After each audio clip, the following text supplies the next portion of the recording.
সত্যি একটা কথা নিয়ে খুব কনফিউজড যে আমি যখন কোথাও বেরাই, মানে আমি জানতে চাই যেটা শুধু আমার সাথে হয় না, এটা আরও অনেকের সাথে হয়।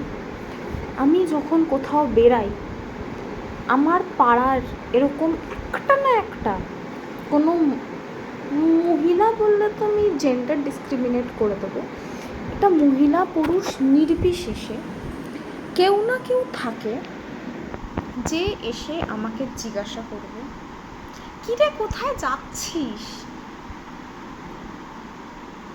আমি আপনাকে কেন বলবো আমি কোথায় যাচ্ছি?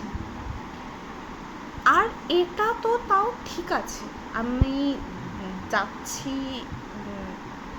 কোথাও, আমি বলে দিলাম অন্য কোথাও, আমার ইচ্ছা নেই বলার আপনাকে, এটা হয়। ওয়ার্স্ট জিনিস যেটা আই ফেস ইজ, কলেজ যাচ্ছিস? না। পড়তে যাচ্ছিস? না। কোথায় যাচ্ছিস?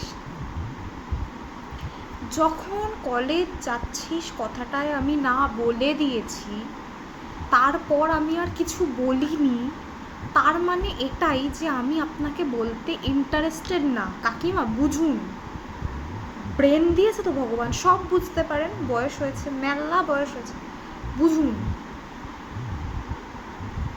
এটা র্যান্ডাম এরকম হয়, আমি নিজেই জানি না কোথায় যাচ্ছি, আমি আপনাকে কি বলবো? এনিওয়েজ, আমি যদি জানিও কোথায় যাচ্ছি, আমি আপনাকে কৈফিয়ত কেন দেব? আমি জানতে চাই যে লোকজন এরকম, আর এরা কেন বা ভাবে আমি এদেরকে সত্যি কথা বলবো যে হ্যাঁ আমি এখানে যাচ্ছি। আপনি কি আমায় র্যাপিডো করে দেবেন বা যাতায়াতের ভাড়াটা দেবেন? বলুন, তাহলে আমি বলতে পারি।